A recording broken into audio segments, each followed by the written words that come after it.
At yun nga, good day mga bossing. Ang project ko ngayong araw ay isang mahaba-habang sulat at ito po yung request ng ating client. Bali, itong client po natin mga bossing ay batchmate ko po noong elementary.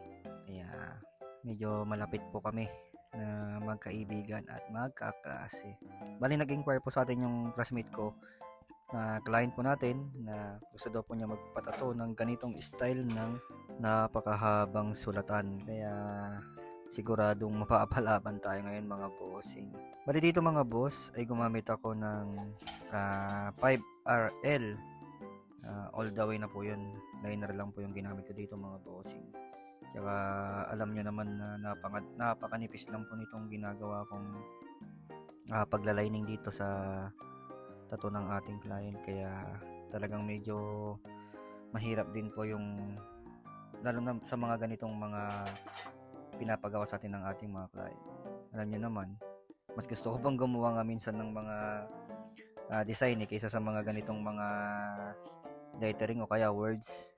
Lalo na ganito napakahaba po, kaya minsan nahihirapan din po ako pag mga ganitong mga pyesa yung ginagawa ko. Kaya hindi naman sa namimili ako ng gagawin, pero alam niyo naman, napakahirap lang po talaga yung ganitong mga design. Alam niyo, para kang elementary nun na para kang nagsusulat din ng ano. Pero buti na lang may stencil. Kaya madali lang na sundan yung ginagawa mong lettering, words. Hindi ko lang kung ano yun.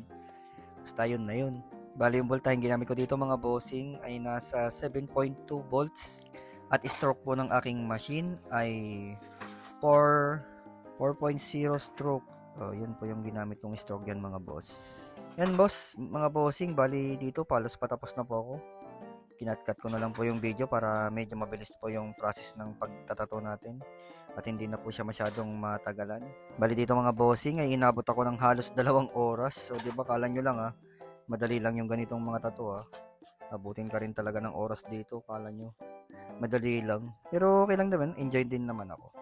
Yun nga lang, medyo ngawit ako dahil puro line tsaka puro pa dire-diretsong mga linya na di mo maintindihan yung kung ano yan.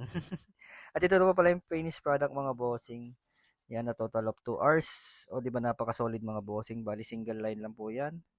Hindi ko na po yan dinoble kasi yan din po yung request ng ating client. O di ba? Napaka-solid, napakalinis mga boss. Tingnan mo ba naman yung 2 oras kang nagtatato, di ba?